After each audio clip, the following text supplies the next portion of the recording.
The BumbleKast is for entertainment purposes only. The host's comments and opinions, and those of their guests, are wholly their own and do not represent that of any other entity. Content is provided as is, with no guarantees of accuracy or timeliness. Unauthorized redistribution or editing of the BumbleKast in whole or in part is strictly prohibited.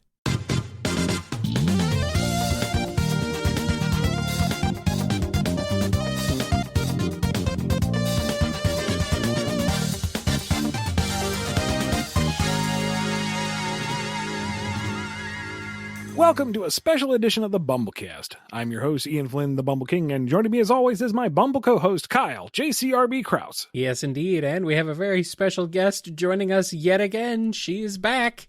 It's time for MightyRay. Hello. I'm back. Yay. Welcome back to the show. What have you been up to lately? Despair. Well, you know, cool. Everybody's kind of into that right now. That's the in thing these days. Yep. So what's up? So, nothing much. I've been doing a bit of drawing, a bit of collecting of random things. Managed to finally snag a Cream the Rabbit figurine. Hey, Sweet. Yes, off eBay for an actual reasonable price that didn't require $50 and over in shipping. Yay. That's good news. It is very good news. So, originally my thingy was going to be a mini, but after seeing the metric backlog that you guys have, I thought, you know what? Screw it. I'll spend another $100 or $150 in Australian dollary dues just to kind of sort of skip the queue. I mean, still took us a little while. Why not? Not as long though. I'm pretty patient. You're probably right. It probably wasn't as long. Thinking about it, oh boy. Yeah. So, we're trying. I have 15 questions centered around Ray the Flying Squirrel. Okay. Alrighty. Good news is no shipping, Thank you. No power scaling. It's all right. 100% free of that. Well, then what are we going to talk about? I mean, that's all this show is. Wacky baloney. I am a cringe and wince factory that specializes in wacky baloney and edge. Thank you. I do apologize if a couple of the questions make you go, oh, sweet baby Jesus, why? Oh, don't worry. MightyRay, I've been in this particular industry for 20 years. Nothing really surprises me anymore.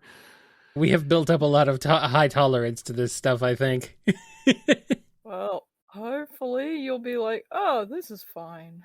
Yes. It's you. We know you. You've been on the show many times. We're happy to talk to you. Time? It's fun to talk to you.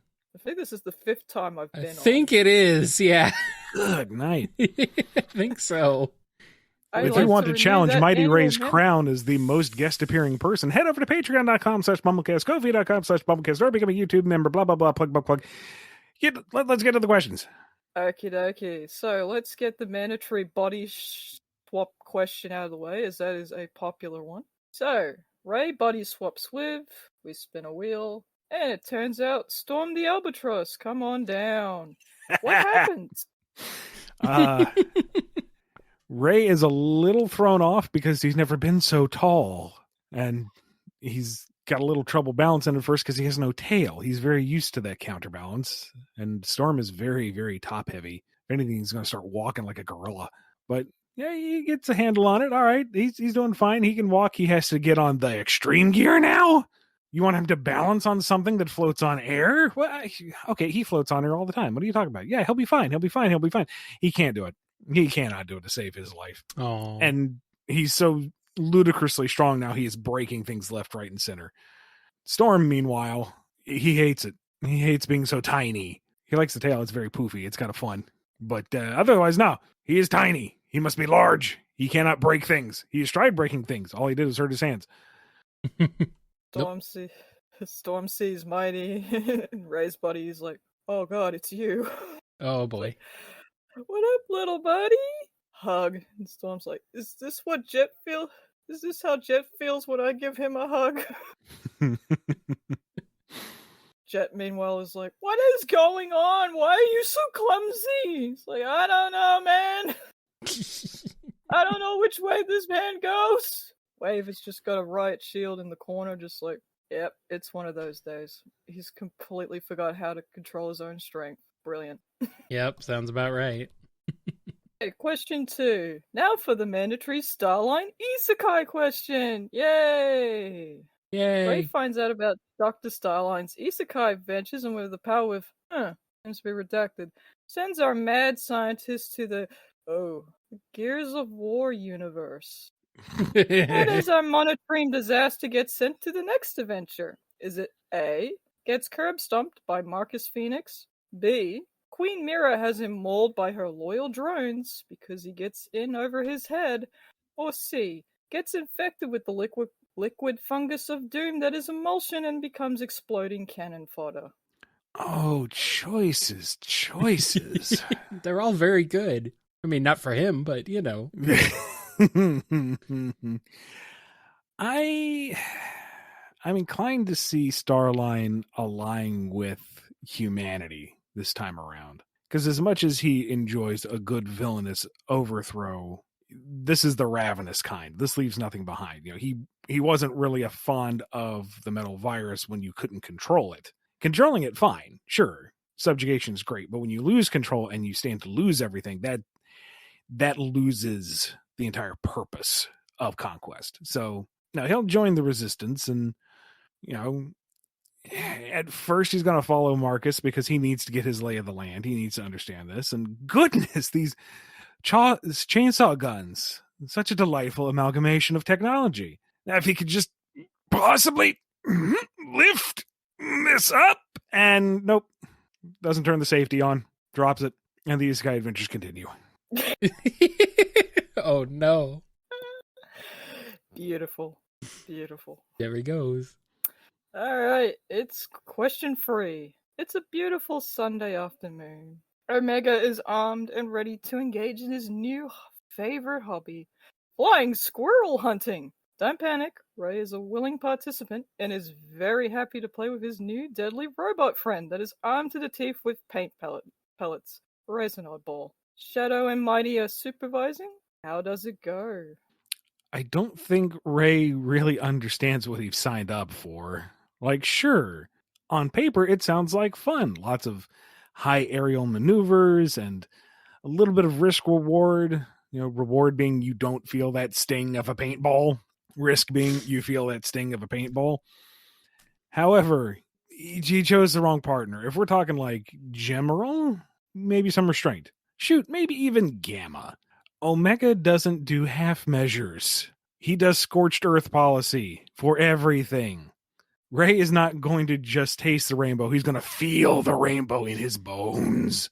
Paintballs moving that fast are like near indistinguishable from actual bullets. So like you have twin miniguns spraying Technicolor punishment.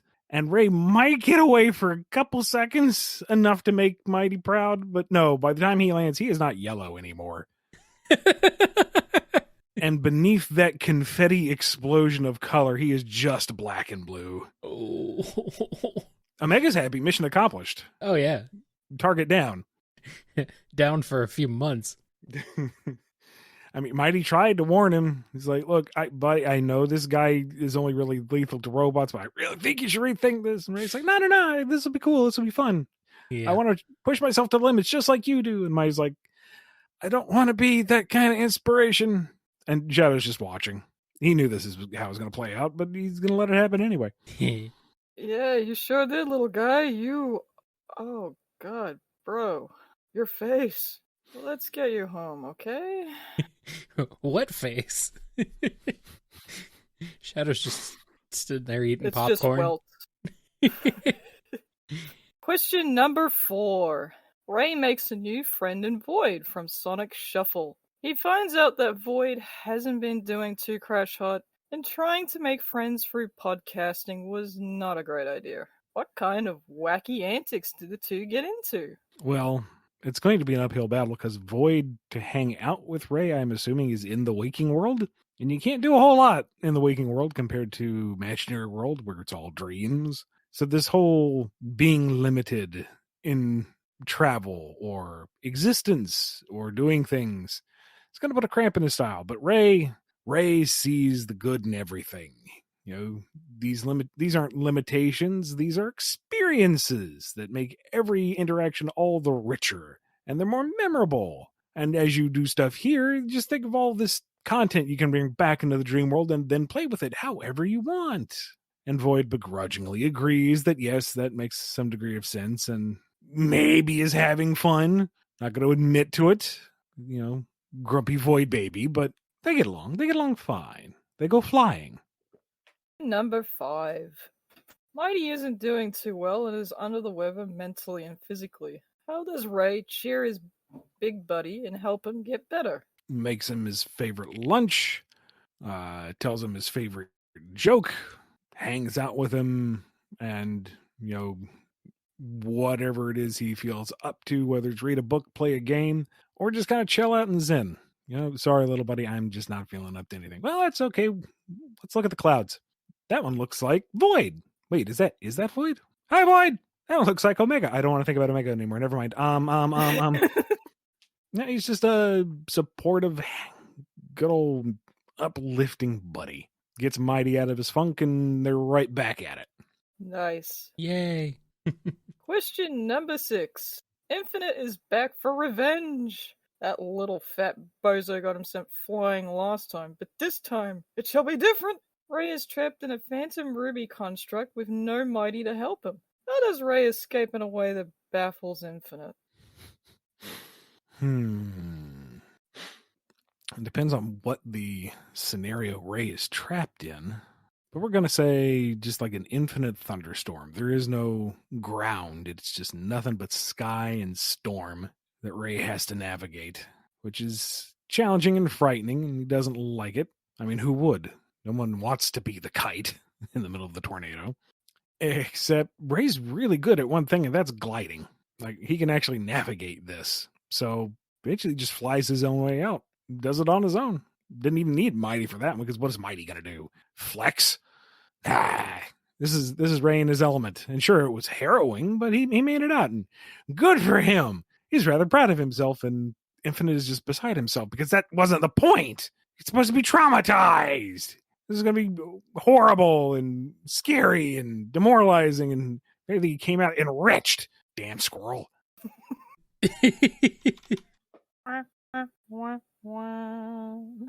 Yep.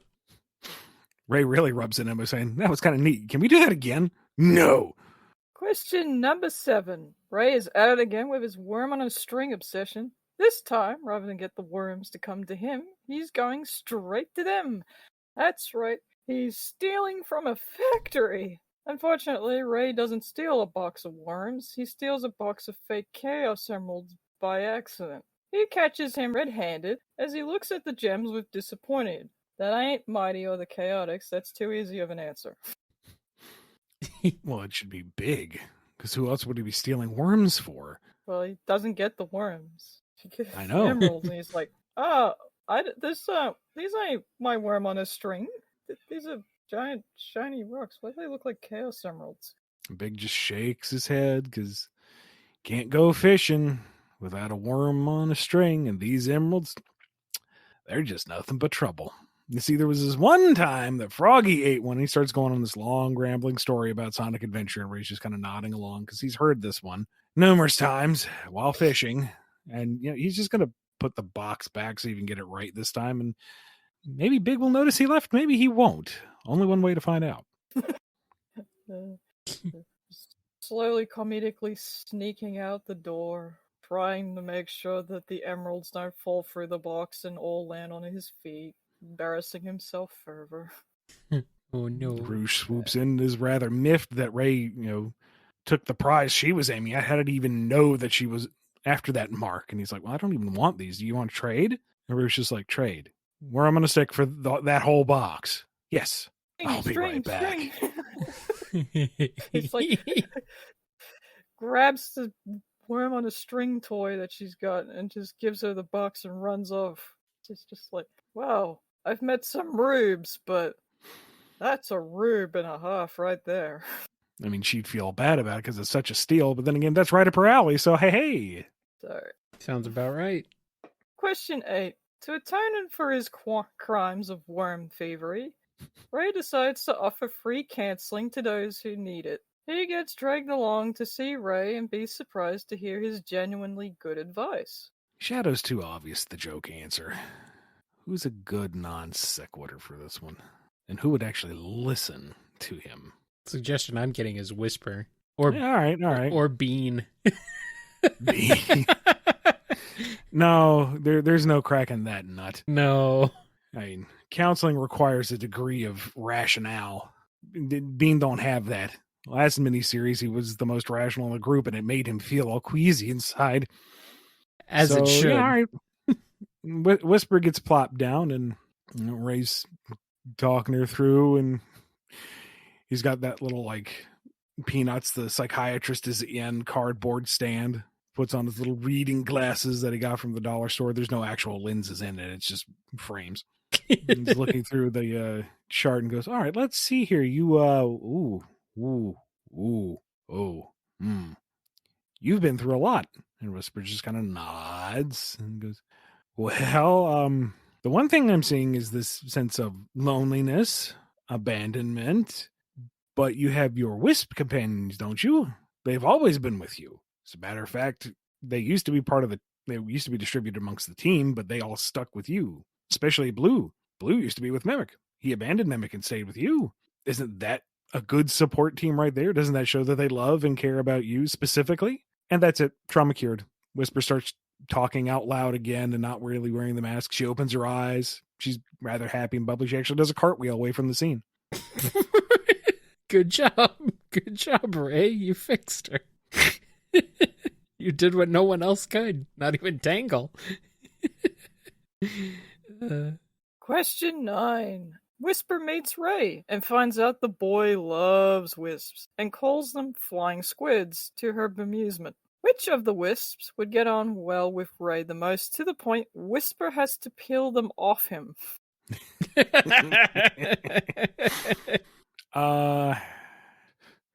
It's her own orange rocket, because they go blasting off in the sky. He glides back down. That was super fun. They go blasting off again. They just spend the entire day being flying buddies. Adorable. Okay, Rocket, it's time to go home. Rocket, please get off the child's head. It's One more time, whoosh. Okay, that one more time was just one more before this one more time. Whoosh. Whoosh. Okay, that was just a practice run. It wasn't quite right, so one more time. Whoosh. Whoosh. Rocket. Yeah, it's getting dark, but that makes the rocket actually shine even brighter. Watch this. Whoosh. Oh, boy. They've been at it this long, they might as well watch the sun come up from this altitude. Whoosh.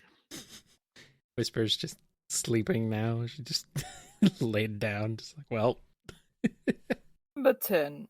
A long while back, you answered a question of mine of who would be the waffle rival to Ray's pancake standing, answering with Trip. A while later, Sonic Team showed off some art of Trip serving pancakes to Eggman and Fang, which means Trip cannot be the waffle rival to Ray, for she seems to like, or at least making, pancakes too. So could Marine or Charmy be the waffle rival? Well, also keep in mind, while Trip is a good person, she knows that Fang and Eggman are bad people. She's not going to share her waffles with them. She'll give them the inferior pancakes.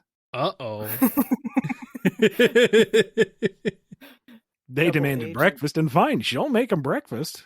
It's going to be pancakes, though. You don't deserve waffles. Oh, boy. But Charmy is a reasonable waffle alternative. Nice. Hey, here's a fun one. Question 11. Konami and Sega get together to create a parody Metal Gear game called, wait for it, Metal Ring Rising: Sonic Vengeance. Sonic, ironically, is not in this game. You play as Raiden and hack and slash your way in a giant play. The real Raiden is there to see if it isn't a total mess and at least somewhat accurate. Who plays the bad guys? Jetstream Sam, Sundowner, Mistral, Monsoon, and of course the show stealer himself, Senator Armstrong. And does Raiden manage not to get himself badly injured with a replica sword? All right, we're going to have to break this down bit by bit. Senator Armstrong is Eggman. I mean, come on. We gotta do that. Mana machine, son! Yes. Come on. Yeah. Swaggering, arrogant swordsman with a killer theme. Infinite's gotta be Jetstream Sam. Granted, Jetstream Sam has way more charisma, but we're going for visuals here. The hair, the sword, the metal bits. No. It's fine. It's fine. Sundowner. Maybe Storm? He's big and boisterous enough. I get the other two confused. It's been so long. Soon the psychic guy who talks about memes. Right. He also has the floating limbs. Yeah. He's got the telekinetics. Silver. Well, we can say it's like evil counter Mobius Silver if we really want to. We'll go with Silver. He can be a ham when he wants to be. Yeah, sure. Why not? This is just general casting. It doesn't have to be authentic. Yeah. And the other one, Rouge. I mean, she's got the vamp. She's got the attitude. I could see her doing. What was it? Is that one Minstrel or is that one Monsoon? No, Minstrel is the lady with all the arms with the French accent. Yeah. We'll give that one to Rouge. As for Raiden, I'm just imagining Ray with the eye patch and like little carnival face paint, mechanical jaw, and he's trying to sound very severe. He actually somehow manages to make it somewhat work. Like there's Until just enough suspension of disbelief until the sword comes out, and then everyone's like, "Oh God, please don't get yourself killed." To be fair, when he fumbles it, he manages to hit himself with the blunt side each time. But Infinite. Here he is with a big flourish and then thwack over the back of the head. Wait. He's going to do that again. Just wait a minute. He's going to make it look really cool, okay? Whack right in the ankle. Ow! Okay, no, wait. We can't start yet. Okay, now go. Although, with that tail, the combos could be freaking sick. I'm just imagining Infinite snickering in the background until he realizes, oh, it's my turn. And he's taking it super seriously. Raiden is just watching going, is this little guy actually going to be able to do any of this? And then all of a sudden, out of nowhere, at the last possible second, he just does something incredibly awesome and everyone's going, yeah! Ray's like, I did it! And then like half the lights come crashing down on the stage because he went a bit too overboard. Oh, no. Fumbles around the entire time until he hits that Jack the Ripper moment, and then it's like, wait. I don't think he's acting anymore. Ray, you okay, little buddy? There is no Ray. Only Jack. Oh, God, get the sword away from him! God, could you imagine, like, Whisper being Blade Wolf? It's pretty sick. And they run till the sun comes up. No, I'm going to do this all day. Anyway. No. Yeah, don't sit there and sing all this. Let's get to number 12 then. Ray hosts a cooking contest at the local Meh Burger. Look, it was the only venue Ray could find that would accept him hosting it due to Dave being easily bribed. The goal? To make the cutest pastries ever. The reward? The Chaos Emerald. 5 contestants step up to meet Ray's challenge. Amy, Shadow, Storm, SPO, and Jewel. Who impresses Judge Vanilla to win the Emerald? Vanilla just wants everyone to know from the start that given the location and what they're working with, she's just proud that they decided to show up at all. Not really sure how you're going to make a cute dessert when all they have are deep fryers that haven't been cleaned since the place was built, but, challenge mode. Let's see. Amy is going to do her absolute darndest because she knows what to do. She goes around the Mad Burger kitchen and is like, I'm fairly certain half this stuff is expired and the other half will never expire. So it's technically not out of the rules to leave the venue and find actual ingredients. That's a nice little loophole for her. So she just kind of goes home and makes her own thing and brings it back. Again, not stipulated you can't do that in the rules. And Vanilla appreciates that, making something edible and safe for consumption. But while it wasn't against the rules, it wasn't in the spirit of the contest, so sadly disqualified. Thank you for providing actual food for us, though. Shadow wants the Chaos Emerald because he doesn't trust any of these other yahoos with it. So he just goes to the Mad Burger fridge, takes out the quote-unquote cherry pie, throws it in the deep fryer for the required time, and plates it. It's edible. They serve it. It was prepared in the kitchen.